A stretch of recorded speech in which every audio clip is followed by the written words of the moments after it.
apa khabar? Jumpa lagi dalam platform Bicara Alam dan Manusia. Okey, kali ini simple, ada tetamu, kawan kita namanya Amir, and dia dijemput khas dalam episod kali ini untuk kita sembangkan topiknya dalam buku ni, Pecah Doktrin yang pernah aku terbitkan satu ketika dulu kan. Jadi buku ni ada 16 tajuk yang boleh kita kongsikan, yang boleh memecah minda korang lah. Jadi siapa yang dah baca, dia tahulah apa maksudnya. Jadi hari ni kami bawakan ni di sebelah saya ni, di sebelah aku ni, Encik Amir, adik Amir, abang Amir. Kita tanya dulu, kenapa dia ada hari ni dekat sini? Silakan Amir. Okey, Assalamualaikum. Jadi hari ni saya tertarik, saya hadir kepada jemputan Bro Zaidi kita by Bicara Alam dan Manusia. Sebab apa hari ni aku dah baca dia punya buku, this book, Pecah Doktrin, adalah satu buku yang buat aku punya pemikiran triggered, perlu berfikir lebih jauh dan bukan orang cakap berada dalam satu zon selesa yang dalam hidup kita sekarang. Okay, so actually hari ni saya datang ke dalam podcast BAM ni sebab saya dah baca buku Bro Zaidi Saleh kita, Pecah Doktrin, yang ada 16 tajuk ni. Dan hari ni saya datang dengan niat saya nak kupas orang cakap lebih detail, lebih mendalam, direct dengan dia punya penulis sendiri. Gitu. Kan? Jadi kalau kita baca kat buku, kita boleh timbul pelbagai perspektif ataupun pandangan kan. Tapi hari ni saya datang, saya bukan dia invite saya sendiri yang wakil nak datang dalam podcast dia. Okay. Dia telefon saya nak join. Okay, silakan, boleh, tak ada masalah. So hari ni kita nak sambil saya berkenalan dengan platform BAM ni, dan saya nak tahulah apa tujuan dia cipta, and saya nak tahu lebih lanjut pasal tajuk-tajuk yang ada dalam buku Bro Zaidi Saleh ni. Boleh bro? Boleh. Okay. Actually saya nak tahu ataupun saya nak go through satu persatu tajuk ni sebab tajuk-tajuk yang ada dalam buku bro ni, seriously saya cakap dia triggered kita punya minda untuk berfikir lebih jauh. Kalau sebelum ni dekat dalam sekolah, bila kita fikir lebih, cikgu-cikgu akan cakap jangan fikir lebih sangat, jangan fikir jauh sangat kan, boleh jadi murtad. Tapi bila saya baca buku ni, saya kenalah dengan tajuk dia, Pecah Doktrin. Jadi doktrin kita selama ni saya rasa kena pecahkan. Saya kena datang ke Bicara Alam dan Manusia ni tadi nak jumpa sendiri dengan Bro Zaidi Saleh untuk saya kupas lebih dalam tentang tajuk-tajuk yang ditulis dalam buku ni. Okey. Baik. So soalannya? Okey, yang pertama sekali, tajuk yang pertama lah kat sini adalah kita tak dalam ni tajuk tentang kemusyrikan ataupun apa tajuk dia tadi? Tajuk panjang dia fahami maksud kemusyrikan. Okay, so saya dah baca lah dalam ni maksud kemusyrikan bla bla bla. Cuma saya nak tahu kenapa hari ni buku ni tadi dimulakan dengan kemusyrikan. Apa poin yang sebenarnya Bro Zaidi nak sampaikan kepada masyarakat? Ada 16 tajuk kan buku ni. Kalau nak kupas satu-satu tajuk tu panjang. Jadi untuk satu tajuk tu berapa? 1 jam cukup kan? Boleh Okey. Jadi untuk tajuk Pecah Doktrin ni, yang pertamanya tentang kemusyrikan itu sendiri kan. Okey. Jadi memang kita saja letak kat situ sebab kita ni dalam kehidupan masyarakat ni, kita dah didoktrinkan daripada dulu lagi. Daripada datuk nenek moyang kita dulu tentang benda-benda, kalau tajuk ni musyrik, perkara syirik lah. Perkara syirik yang kita buat. Apa yang faham dengan syirik? Dulu lah, kalau before this kan, yang saya faham syirik tu tadi macam menyembah bahala, macam pergi minta nombor ekor kat kubur Cina, kan, mana-manalah kan. So ritual-ritual yang sebegitu. Tapi bila saya baca dalam buku ni, saya dapat kesan bahawa yang maksud Bro Zaidi tadi dalam buku tadi, musyrik tu ataupun syirik tu tadi satu benda yang lain. Ya. Maksudnya aku cuba nak bawa daripada sisi yang lain, angle yang lain. Dan kalau dari segi definisi bahasa, syirik itu sendiri dia bermaksud menandingi, mensyarikati atau menduakan. Menduakan siapa? Menduakan Allah. Simple as that. Okay. Kita nak menandingi kuasa dia. Kita nak lawan dia. Kita nak bertanding dengan dia. Itu yang dimasukkan sebagai syirik. Tapi kalau mengikut fahaman kita dulu-dulu, macam Amir cakap tadi tu, perkara tahyul, khurafat dia, kita sembah-sembah pokok dan sebagainya. Dia ambil nombor ekor, pergi kuburan dan sebagainya, betul? Itu perkara-perkara yang dikatakan syirik. Tapi bagi aku sendiri, bila melalui kajiannya, berdasarkan definisi syirik itu sendiri, menduakan, menandingi pencipta dia, Allah. Jadi kita ni sebagai hamba yang diciptakan, sewajarnya kita tidak boleh nak melawan pencipta kita. Wa ima, kita sebagai manusia, sesama kita sendiri pun kita tidak boleh bertuan dengan kepada manusia yang lain. Sebab apa? Sebab mereka pun diciptakan oleh Tuhan yang sama. Tapi kenapa dikatakan syirik tadi tu? Sebab ada segolongan, sebahagian manusia tadi tu cuba nak menduakan hukum dia, cuba nak menandingi hukum pencipta dia sendiri. Bahasa mudahnya beginilah. Kita ambil konsep perbuatan dan pelaku. Contohnya, kalau dari segi perbuatan, syirik itu merupakan perbuatan kan? Kita buat perbuatan, kita buat syirik. Pelakunya pula, orang yang melaksanakan perbuatan syirik itu tadi, kita panggil sebagai musyrik. Dia ada perbuatan dan pelaku. Begitu juga dengan kalau kata perbuatannya curi. Pelakunya kita panggil pencuri. Dia melaksanakan perbuatan tersebut. Tapi kalau manusia yang melaksanakan syirik, kita kenali dia sebagai musyrik. Musyrik yang bagaimana? Begitu juga dengan title Islam tu sendiri kan. Islam tu tunduk patuh. Bagi orang yang melaksanakan perbuatan tunduk patuh itu, kita kenali sebagai Muslim. Islam itu pelaksananya Muslim.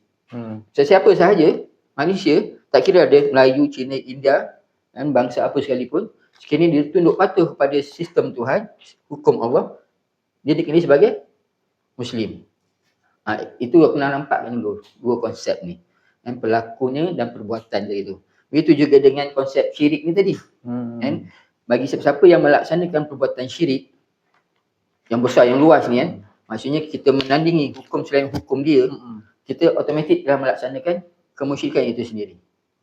Okay, so maksudnya siapa orang-orang musyrik ni? Kalau bukan orang yang macam sebelum ni kita faham kan, yang menyembah berhala dan sebagainya, jadi sebenarnya siapakah orang musyrik ni? Boleh tak Bro Zaidi cerita sikit? Jadi berbalik kepada pelaku tadi kan, perbuatan dan pelaku yang tadi tu. Zaman sekarang, kalau kita tengok, ramai manusia ataupun sebahagian manusia ni ada melaksanakan perkara-perkara yang menandingi hukum Tuhan. Okey. Jadi kesan daripada ataupun akibat daripada kita melaksanakan kemusyrikan itu simple je. Kalau berdasarkan firman Tuhan, bagi sesiapa yang melaksanakan kemusyrikan ataupun menduakan dia, menandingi dia, manusia tadi itu dikatakan telah melaksanakan satu dosa besar, dosa yang tidak diampuni. Sebab kalau dalam surah An-Nisa ayat 48 kan, yang dia menyatakan barang siapa yang menyekutukan Allah,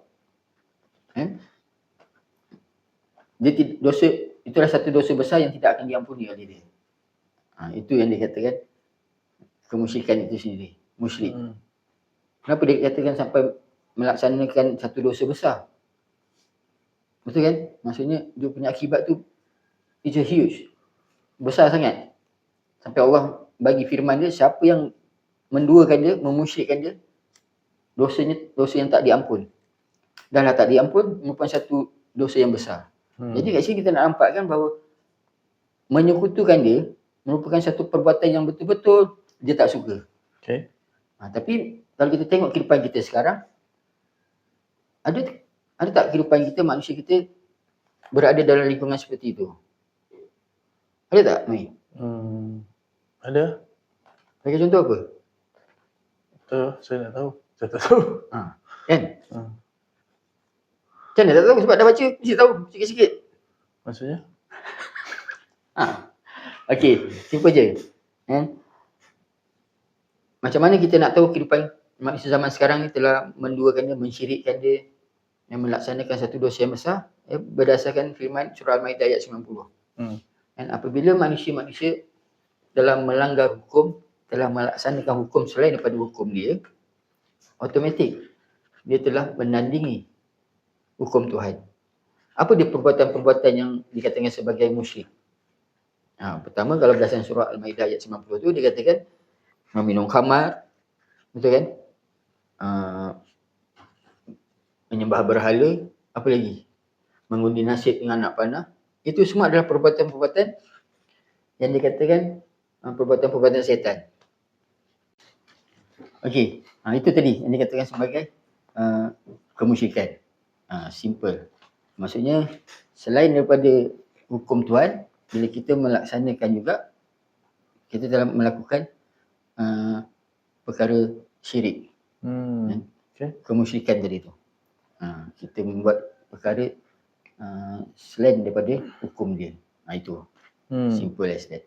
Okay. So dekat sini saya ada satu ayat yang Bro Zaidi tulis.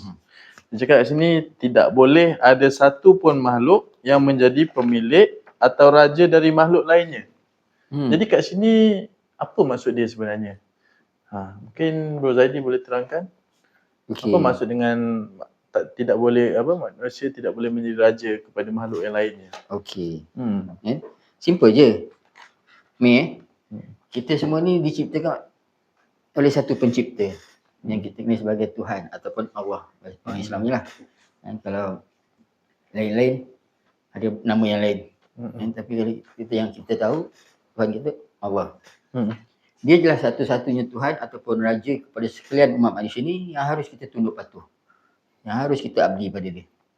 Yang kita tidak sembah pada dia. Bukan. Kita mengabdi. Jadi, tak kira lah siapa yang namanya manusia, hamba kepada sang pencipta tadi tu, sewajarnya dia pun tak layak untuk kita tunduk patuh. Sebab apa? Dia pun dicipta daripada Tuhan yang sama. Allah. Cipta yang sama. Jadi kita ni semuanya hamba. Saya pun sama juga. Saya tak layak nak mengatakan, Amin, kau kena tunduk patuh pada aku. Tak boleh.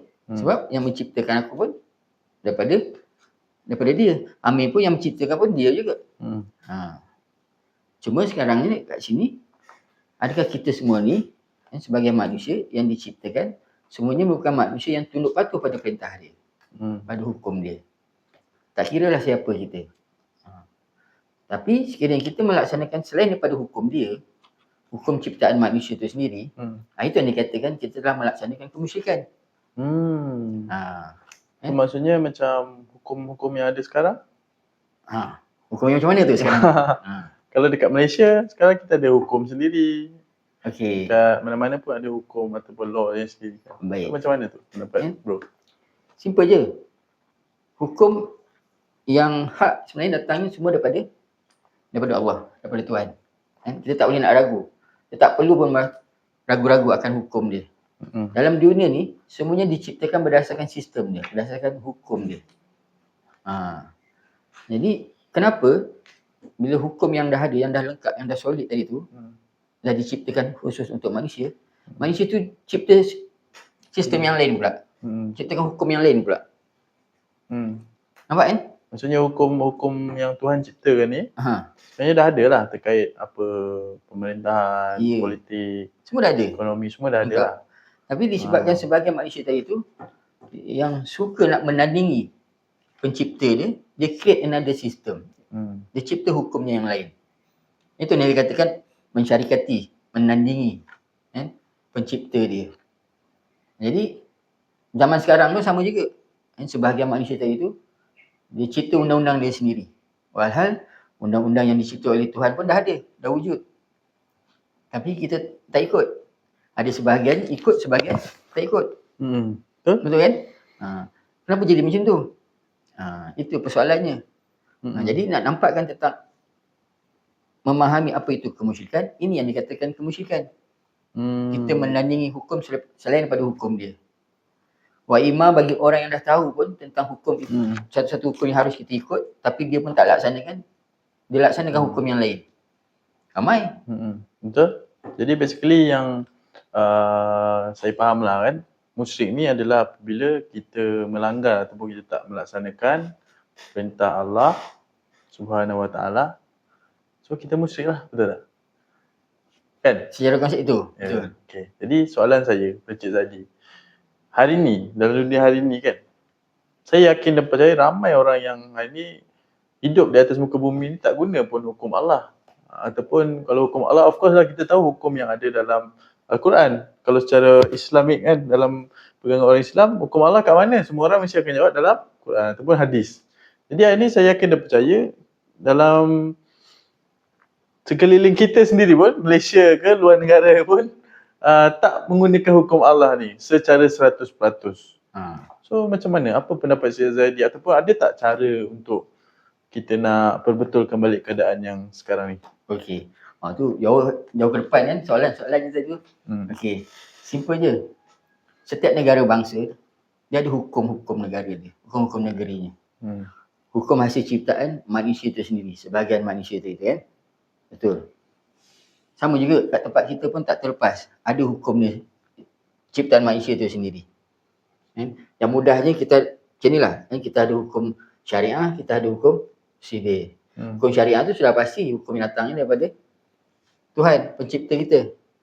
Hukum Allah. Dan masa sama kita pun ada hukum sivil yang dicipta oleh manusia itu sendiri. Jadi kat sini ada dua. Hukum manusia ada, hukum Allah pun ada.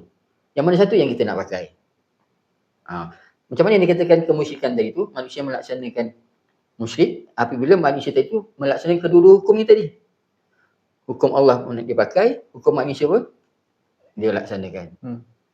Jadi bila kita melaksanakan kedua-dua hukum, adakah secara automatik kita menduakan dia? Itulah tadi saya cakap, maksudnya macam hari ni kan. Kalau dalam, jadi hari ni kita tengok kan, kebanyakan manusia semuanya melaksanakan perkara berikut. Hukum Tuhan dia pakai, hukum manusia pun dia pakai. Ramai tak kat luar sana? Memang semualah. Semua. Tapi adakah kita nak cakap mereka semua tu musyrik? Itulah yang saya tanya pada saya tadi. Bahaya pula yang nanti cakap. Tak. Ini just aku punya kajian bahawa yang dikatakan sebagai, sebab tu tajuk ni tadi tu memahami tentang kemusyrikan itu kan. Fahami tentang apa itu kemusyrikan. Jadi yang kita faham sebelum-sebelum ni, kemusyrikan itu ialah kita buat sembah-sembahan berhala, sembah pokok, pergi kuburan dan sebagainya. Itu yang kita fahami sebagai musyrik. Tapi apabila kita faham dengan lebih detail tentang definisi kemusyrikan itu sendiri, iaitu kita menandingi hukum selain daripada hukum Tuhan, itulah dia musyrik. Sebab itu dikatakan sesiapa yang melaksanakan hukum selain daripada hukum Tuhan, dia telah melaksanakan dosa yang paling besar. Dan dosa yang paling besar ini juga adalah satu dosa yang tidak akan diampuni oleh dia. Kenapa sampai begitu sekali dia claim kepada sesiapa yang melaksanakan kemusyrikan? Sebab nak menunjukkan bahawa hukum dia adalah satu-satunya hukum yang harus kita laksanakan. Tak boleh pakai selain daripada hukum dia. Jadi macam kondisi sekarang, macam mana kita ni, macam saya lah, saya bila saya dah baca buku ni dan saya dah dengar penjelasan bro sendiri, Bro Zaidi sendiri, bahawa hari ni kalau kita hidup di atas muka bumi tak menggunakan hukum Allah, itu digelar sebagai musyrik. Kan? Betul tak? Okay. Jadi kalau macam hari ni, saya sendiri dah sedar diri saya ni tak melaksanakan hukum Allah. Jadi macam mana cara saya nak keluar daripada kehidupan saya yang sekarang? Ada tak cara dia? Mudah je. Simple. Apabila kita telah mengetahui sesuatu perkara yang benar tadi tu, bila kita tahu benda ni salah, kita ambil inisiatif, kita jangan buat lagi. Kita harus cari jalan kebenarannya, cari jalan keluarnya. Kat mana jalan keluarnya? Kita kena carilah. Pasti ada dekat luar sana orang yang tunjukkan jalan kebenaran tu.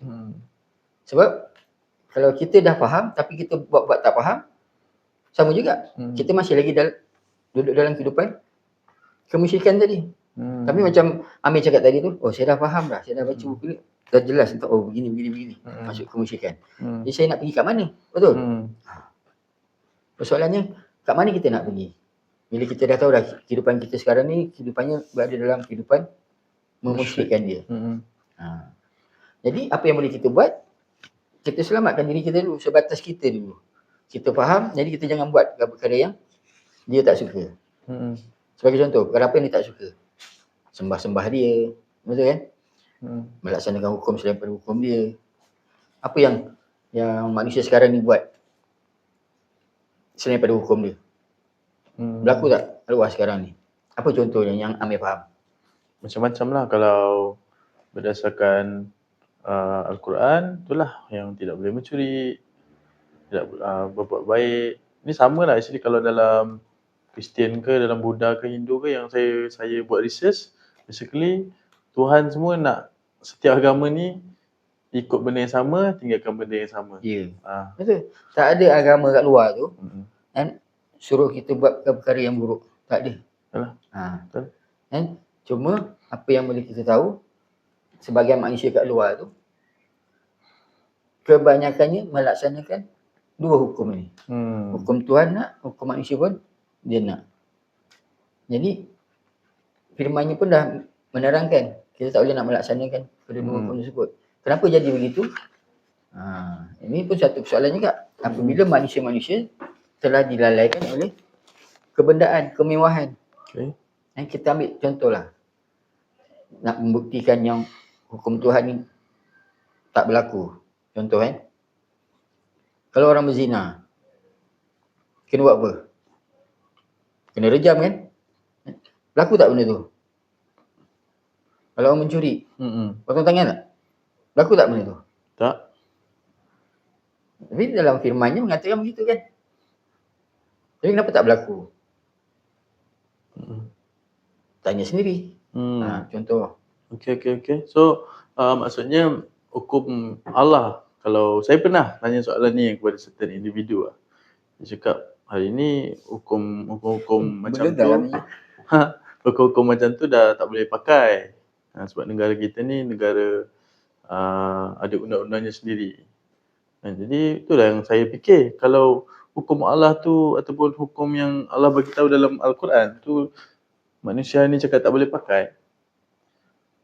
Jadi bercanggah lah dengan apa yang Bro Zaidi tulis dalam buku ni. Ya. Faham tak? Tu saya triggered, saya nak tahu kenapa. So maksudnya macam mana? Kita dah realise, kita dah sedar kita ni hidup dalam kemusyrikan dan sebagainya. Macam mana kita nak keluar ni? Dan tadi pun dah menjawab soalan tadi kan. Macam Amir kata tadi, tanya pada dia. Dia jawab, kita tak boleh nak ikut hukum. Tak valid. Tak valid. Kita kena ikut hukum. Jadi kat situ pun kita dah tahu dah. Ada sebahagian manusia ni, dia mencipta hukum dia sendiri untuk kepentingan dia sendiri. Kan? Hukum Tuhan ada, dia hanya guna untuk satu-satu waktu je. Kat mana kita nak pakai hukum Tuhan ni? Kalau kondisi sekarang ni, kita guna untuk apa? Nikah, kahwin, cerai. Contohnya itu yang kita pakai. Itu baru kita pergi pada hukum Tuhan, hukum syariahnya. Tapi kalau kita nak melaksanakan hukum selain daripada tu, nak kaya, nak riba, nak apa semua kita pergi hukum selain daripada hukum dia. Buat sendiri-sendiri. Betul kan? Banyak kes berlaku kat luar tu. Yang mencuri roti, yang mencuri susu apa semua, dendanya penjara. Dendanya 3,000, 4,000 dendanya. Betul kan? Tapi yang mencuri berbilion-bilion ringgit, penjaranya ataupun tak penjara langsung, kita tak tahu. Setimpal tak? Nanti dia katakan hukum manusia. Tapi bagaimana pula selain manusia-manusia selain daripada tu? Mana jalan keluarnya? Tu yang maksud Mana saya jalan tadi. keluarnya? Betul kan? Apa cara yang kita boleh buat kalau kita dah sedar benda ni? Ya. Jadi perkara tu, apa yang aku boleh kongsikan kat sini, dia terletak pada, kita ada ulama'-ulama' ustaz-ustaz kat luar. Mereka baca tak firman-firman Tuhan? Masih baca. Of course lah baca. Kau dia baca. Dia baca tak ayat-ayat yang kita kongsikan tadi tu? Pasti dia baca juga. Dia faham tak tentang kemusyrikan itu sendiri? Tak tahu juga. Tapi kenapa mereka tak melaksanakan? Mungkin sebahagiannya merasakan benda tu boleh di-secondedkan. Ada kepentingannya masing-masing. Kita tak tahu. Wallahu a'lam. Jadi itu yang harus kita cari penyelesaian bersama. Dekat sini kita hanya sebagai satu platform untuk kita bahaskannya. Nak menyelesaikannya tu mungkin platform yang lain. Okay. Aku ni hanya sebatas satu individu je yang nampak perkara tu harus diperbetulkan. Tapi nak membetulkannya boleh tak seorang-seorang? Tak boleh. Harus ada komunitinya yang sama satu faham, yang sama-sama nak melaksanakan sistem Tuhan. Tapi kalau sebahagian manusia di luar sana yang masih lagi relevan, yang masih lagi suka melaksanakan hukum selain pada hukum Tuhan untuk kepentingannya, kita tak boleh nak buat macam mana. Okay. Itu yang berlaku pada kehidupan kita zaman kini. Kebanyakan manusia semuanya hidup dalam berhukumkan hukum selain hukum Tuhan. Dua-dua kita pakai. Itu. Sebab itu kita tidak aman, tempat kita tak sejahtera dan sebagainya. Sebab kita melanggar hukum dia.